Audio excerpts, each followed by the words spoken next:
Hello, I'm Dr Annalene Weston, Dentolegal Consultant at Dental Protection. Welcome to RiskBites, a series of podcasts created specifically for dental practitioners in Australia. RiskBites looks at the key dental legal risks and issues affecting dental practitioners across Australia and provides helpful advice and guidance on how to steer clear of them, leaving you free to provide safe and high-quality dental care for your patients. Sadly, after many years with us, Ralph decided it was time to retire. Now, as many of you will know, Ralph's had quite a unique passage through dentistry, and as a parting gift, he very kindly agreed to share with us some of the lessons he's learned over his 50-year relationship with dentistry. So thank you so much, Ralph, first of all, for giving us this time. You're most welcome. 50 years, Ralph, that's an extraordinary milestone. Could you start by telling us a little about where it began, your first job, for example? Well, thanks, Annalene, for the invitation. I basically graduated from dentistry in 1974, December 1974, and I was on a state government scholarship for my undergraduate years. So I was duty-bound to basically work in a rural clinic, which I did, and basically I was posted to Billawheeler in central Queensland. And, had you been there before? No. Look, I was a city boy, and basically this was a bit of a shock to me, and in many regards. I had an itinerant service, so I didn't only work in Billawheeler. I worked at Baralaba, which was near to Woorabinda Mission Station, Mara, which is a mining town, and Theodore, which was in those days just your classic sort of cattle area. The world was different. Essentially, there was no welcome committee. I was just told I graduated in December, January. Basically, I fronted up. No one there to meet you. Basically, just told to find lodgings, which I did in the local pub, and then to report to work on Monday at the hospital. And then, to my surprise, I arrived the first thing on Monday morning with my nice, clean white coat to be told, "Oh, no, your dental team's out at Baralaba." Right. How do I get there? So I've got a mud map, and essentially it's all dirt roads out there, and somehow I managed to find my way out to Baralaba. So, I think in that, it was a very, I think, demanding entry into dentistry as a new graduate. I, at times was overwhelmed with the demand for services out there. And you've got to remember, this was in the middle of the drought years. The 1970s was a really cruel time for farmers. And I guess one of my first lessons was not to assume just because you live in the country, you're not medicated.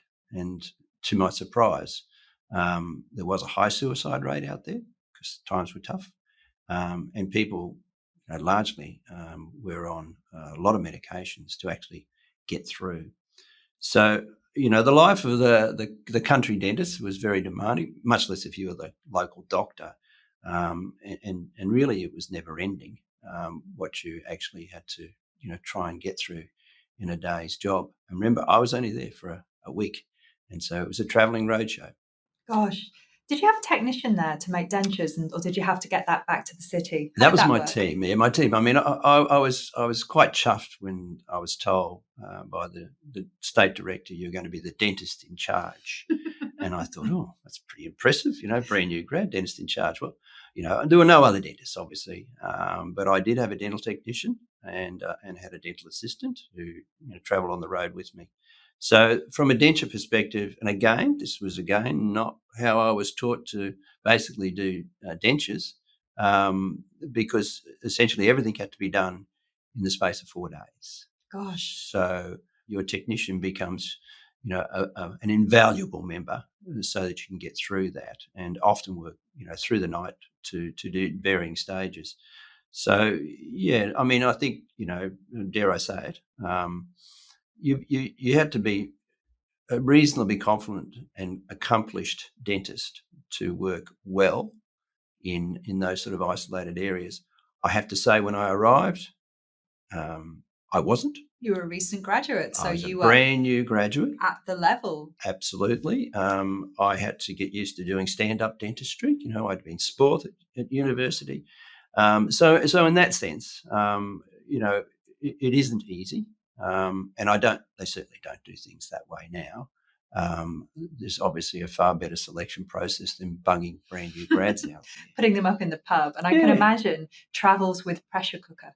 Because you would have had to, wouldn't you, with the denture, to be able to invest and process the dentures? You would have had all sorts of magical things coming out the boot of your car. Or was it saddlebags? I can imagine you riding. Yeah. Look, I mean, I think, this is just total, it seems strange to talk about this, but I mean, I had a hitching rail outside my dental clinic at Baralabar because, it was all black soil country.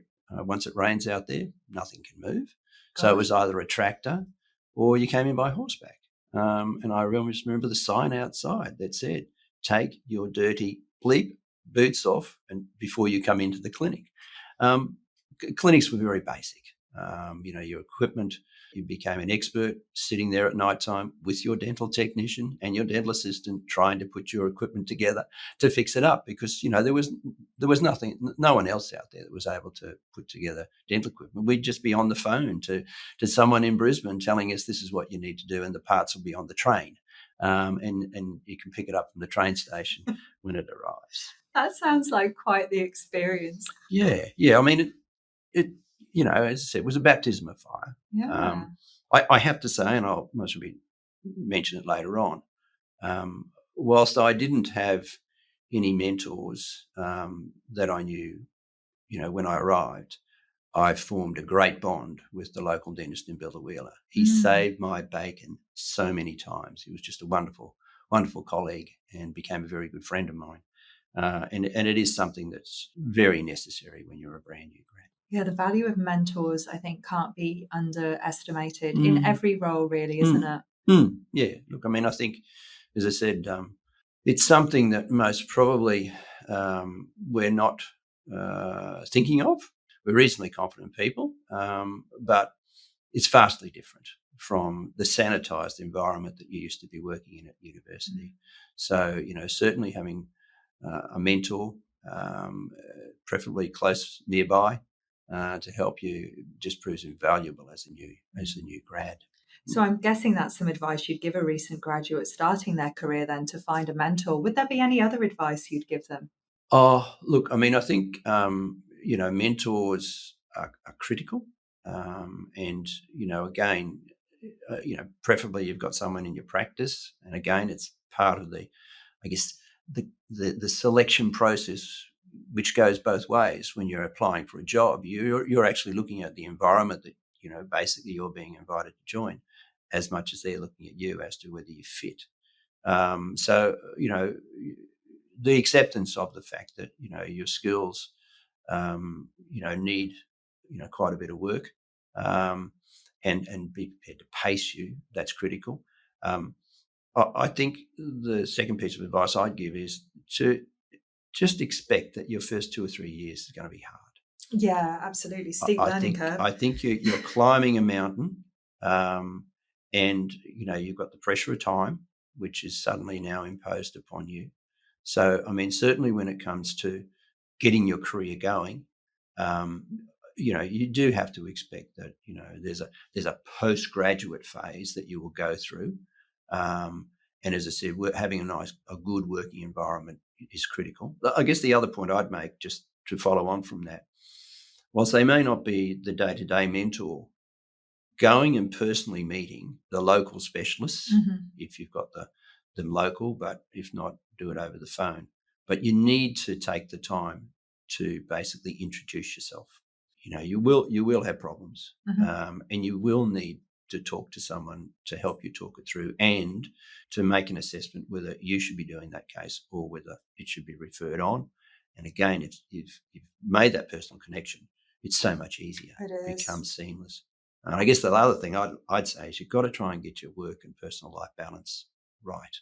Dentistry is a very demanding profession. It is. Very demanding. And, as much as we thrive on it, it is draining. And so I think you do need to look at the impact of your work life on your family life and don't shortchange it. Certainly make sure you're not totally absorbed into dentistry, which is very easy to do. It's dangerous. Such good advice. Thank you, Ralph. So You had that quite, it sounds a bit wild, that first job. It sounds like quite the experience. So what happened next? Where did you go to next then? After I finished my bond, I did what a lot of people did in the day. I went over to the UK and worked in London. I sort of, was like a working holiday. I worked in the winter months, and I travelled in the summer months.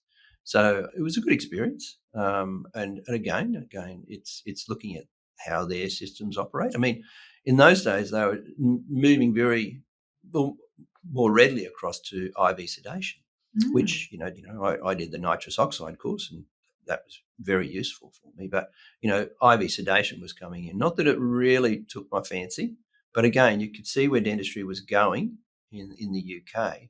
I met lots of good operators in the practice I worked at, and certainly dovetail that into travelling. So I had a ball, to be quite honest. Came back to Australia. There's no better place than the southeast corner of Queensland, I think. And so I bought a practice and worked in it until my wife and I basically said we'd like a sea change. Kids were coming along with it. Okay. So I sold up my practice. How brave was I? And sort of as an interim step, said, oh, look, I'll try and get a job in the government, which I did at the Nambour Hospital. And basically that was really where my career progressed from there. I stayed in the government almost 40 years. That's amazing. So yes, I really thrived on the hospital dentistry, special needs side of things. It's not for everybody. And I think it improved, my skill set, immeasurably. And I just liked working perhaps in that broader health environment, and it suited me. And yes, I mean, obviously I stayed there, and dare I say, if you stay long enough, you end up in management. And there's spin-offs from that, one of which was my involvement with the dental board. Of course, because the first time we met, we were sat across the table from one another. Yes. And I just accompanied a member into the dental board. This member had made some quite poor choices and was having to atone for that, I guess. And you were the person helping that member from the other perspective, although, of course, the role of the board is to protect the public. But I think that the practitioner we were working with at that time recognised that they needed to make a change in dentistry. Yeah. So how did you end? So you ended up at the regulator, basically just flowed on from the government, or did you consciously say, I'm going to go and work for the dental board? How did that go? Well, I think, people often ask me, how do you get on the dental board? Apply. The truth of it is, to my way of thinking, and certainly in my experience on the board, you've got to have a body of experience, clinical experience, because largely you are there in the capacity as a clinician.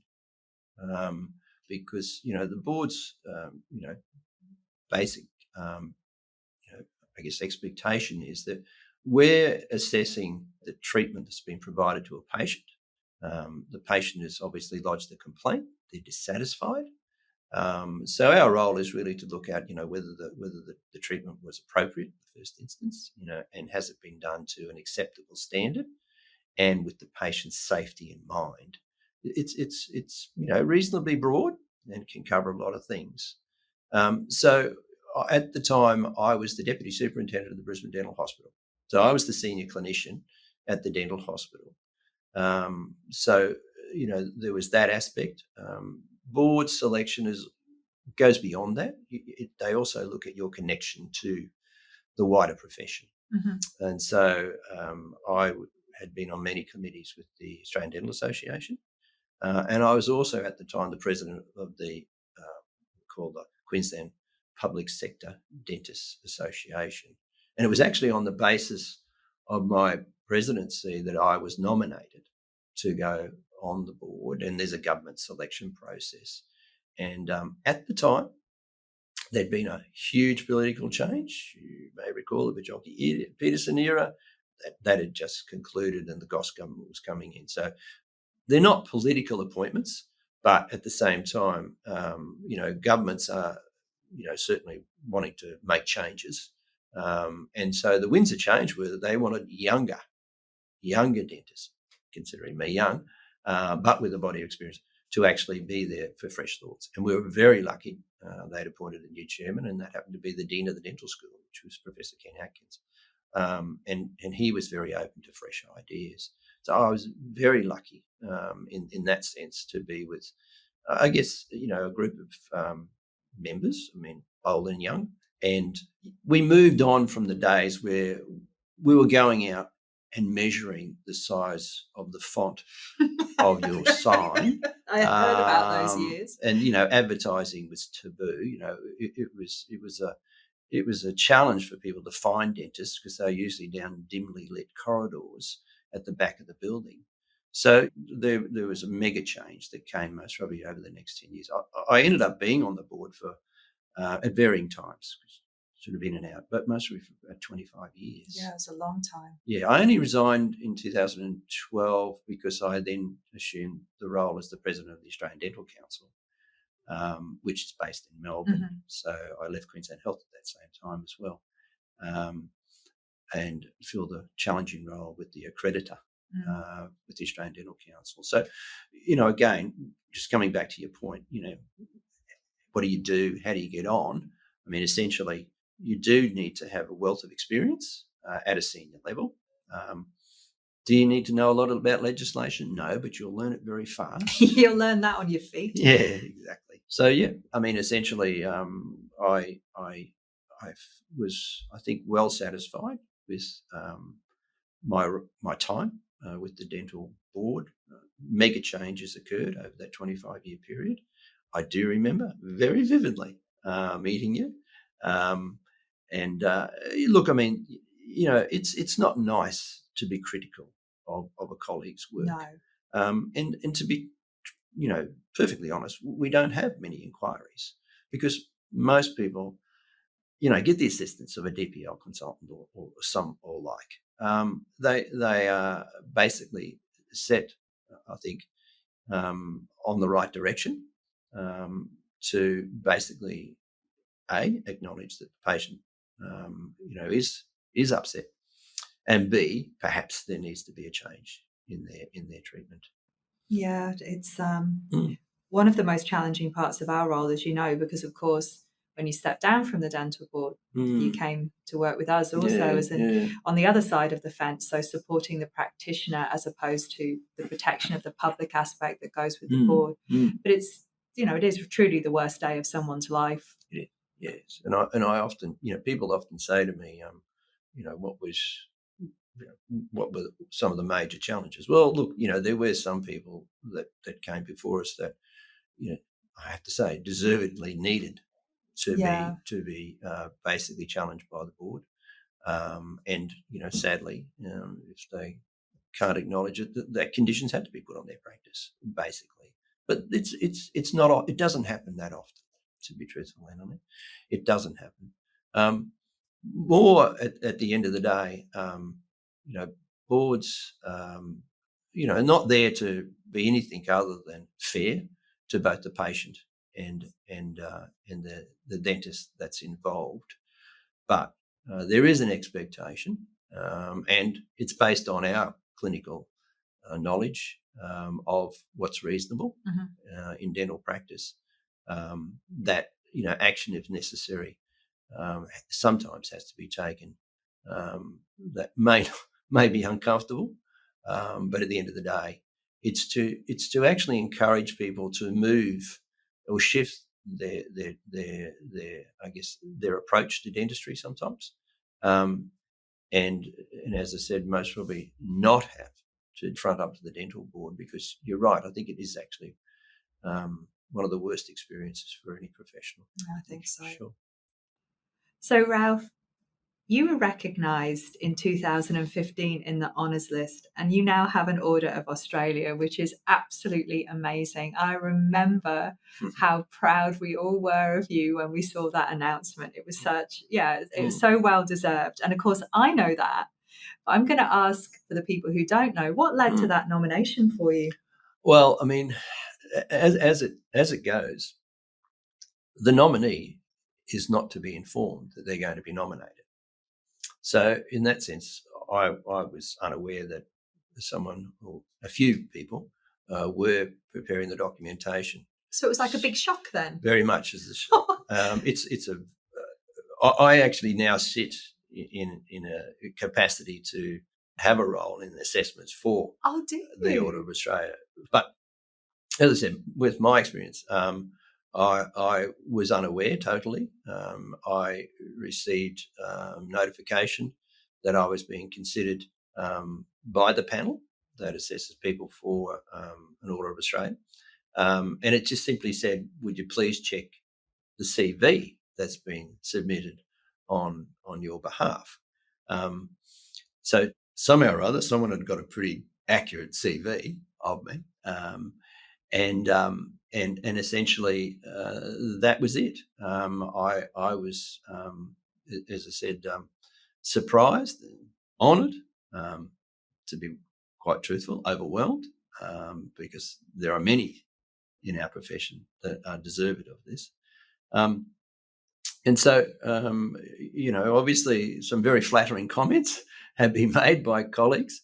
I subsequently found out who was involved, and obviously I was very very grateful for their I guess support for the honour I was given. And look, I mean, really at the end of the day, as I said, I'm at pains to say there are many others in dentistry who should be nominated. Obviously the selection process is pretty rigorous. And as I said, it's not just to give due credit to your job, because obviously they recognise my work on the dental board and the dental council. One of the things I was proudest about was the fact that when it did come out in my award, it was for my work in Arche. Yeah. Yeah. And I think, that was, a wonderful 2 months of my life. Explain a bit more about that for the people listening. Yeah, look, I mean, obviously people would recall in 2004 there was this terrible tsunami, and hundreds of thousands of people were killed in Indonesia. And I was invited to be part of a team, basically part of an AusAid team, to go over some 9 months after the tsunami, because they wanted to rebuild the hospital dental clinic over there. And given my position, we'd just done a huge refurbishment of the dental hospital. They knew I'd most probably have the expertise to assist them in that regard. So I took 2 months leave from Queensland Health and went over to Arche, worked with the local dentists over there. Obviously needed an interpreter because few spoke English. I basically got the dental clinic to a stage where we could actually open it. There were difficulties. Obviously there's a lot of politics between Arche and Jakarta, where the government is, because Arche basically at the time was quite a threatening place. There was a civil war going on, and people were being shot. So we obviously went in convoys. We had guards looking after us. Even though we were over there to help them, it was a very, I guess, dicey time, even with this calamity that had befallen them. So we and I say there was a huge team. I was the only dentist, so my role was pretty clear. There was doctors, nurses, all manner of other therapies over there as well. So essentially our role was to basically re-establish services, which we did. And I was also given the remit to actually do the foundation work for a new dental course over there, which I was fortunate enough to be able to utilise my contacts at UQ to assist me just with curriculum issues and things like that. So again, there was a lot of work done. It was very draining, but very satisfying. And so that I think was another part of my award was acknowledged as well. Yeah, certainly unique. And did you get the outcome that you hoped for? You got the facilities that you felt were needed as best with the funding and resourcing, I guess, and you've got the curriculum where you felt it needed to be? Yeah. Oh, look, I think working in any sort of, and again, I'm not saying Indonesia's third world, but at the end of the day, it's not an easy environment to be doing that scope of work. Mm-hmm. It's not as though you're over there to drill and fill, look after people, which I'm obviously easily skilled to do that. But, actually working your way through the politics, local politics, Yeah. Trying to compete with, other parts, dare I say it, of the, I guess, compete for money, things like that to be able, and dentistry is expensive even over there. So we achieved a lot. Has it been sustainable is always questionable. It's a different world over there. And, I just give you one example. I managed to be on a plane that had the pharmacist that was going over there to look at the pharmacy. And, he was desperate to get, basic things like gloves and masks. And he'd heard that Medan, which is nearby, had a warehouse full and they were going to throw it out because the world was generous. Everything flooded in. Not a lot of it was used, basically, because you didn't have a hospital, so you didn't use this stuff. And so they were going to burn it. So anyway, we managed to somehow or other get a couple of lorries to go there and pick it up. And it arrived and, we thought we put it in a safe place and then it was stolen. So we knew it was on the black market somewhere. So again, it's just, you're trying to circumnavigate all that, the bartering side of things, the theft that goes on. But, it's not easy. But at least I do know that the hospital clinics, friends of mine still over there, is operational. They don't wear dirty shoes into the clinic anymore. They don't smoke in the clinic anymore. All these very basic things. Actually wear masks and gloves sometimes. Okay, that's a good outcome. No, it is. It is. And the uni course is up and running, which was a big coup because no dentists were trained in Aceh. Yeah. And so we got the local university established and that's still operational. Well, that's fantastic. You should be really proud of that. Thank you. Ralph, we talked about advice for recent graduates. So you've hung up your drill and you've sold your practice and you've hung up your pencil. And much to my amusement now, everybody's sniffing around trying to get you to sit on their boards and all those things because they all think you're a free man. Yes. But what advice would you give to a colleague looking to retire from clinical practice? Oh, look, I think these are such personal decisions. You really look at your situation in life and I guess, more should be the focus on not so much the practice, but more your family and where you're going with that. So, everybody makes the decisions based on that. But my personal view is that, don't leave it too late in life. I was 70 when that's long enough, to be honest. And so in that sense, you also got to have your exit plan. We have worked to minutes of time, performing treatment on patients in practice. And so you just don't realise how highly geared you are. And so, people will say, oh, well, just cut loose, sit back and, basically just become a grey nomad. It didn't suit me. So you've got to have a project to go to. You've got to have hobbies. And I think that's the other thing, something that that will give you the satisfaction, because dentistry is extremely rewarding. And challenging too. So if you're not challenging yourself in a way that's healthy for you. Absolutely. Yeah. There's only so much a Sudoku you can do, right? Well, again, look, I went completely left field and started, cattle breeding. It's like, geez, where'd that come from? You do need a personal challenge. But it is, for me, great. I've got grandkids, I've got a project. My wife and I would travel at the drop of a hat. We've got a nice circle of friends. So you do have to have planned your exit strategy, but have that little challenge that's there that's, just for you maybe. And I think, you're going to be sort of, you'll be comfortable with retirement. I think dentistry has been incredible for me. Far exceeded my expectations of what I'd get out of dentistry and the things I did. I was a humble student. Remember, there were 28 of us that passed in 1974. I think there were 100 started. and they were very quick to fail you. Yeah. And again, I think dentistry has come along in leaps and bounds. Technology has changed dentistry massively. It has. But same rules apply. You do need to sit down and be very considerate of your patients. And as I said, it's something that we have. I always say this: we have to accept that we automatically think dentistry and what you need, and we always think want the best for our patients, where it's not in many cases the highest priority. But I mean, I think you've always got to treat patients individually, assess their situation, and make sure you're making good judgments that are in the best interests of your patients. And as I said, we've just got a wonderful armamentarium these days.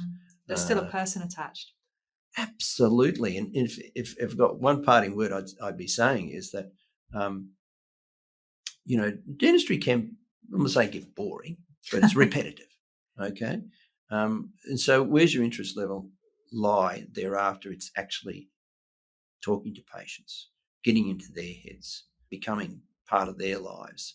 I know that it's a new world and people perhaps change dentists more regularly, but it's only when you actually retire or leave you suddenly realise what you mean to your patients. And so in that sense, as I said, that's just a wonderful I think thing to have when you leave practice. Yeah, well, it's not just your patients that miss you, Ralph, I have to say. We miss you terribly. Thank you very much indeed, Annalene. Thank you so much for your time today, Ralph, and thank you all for listening.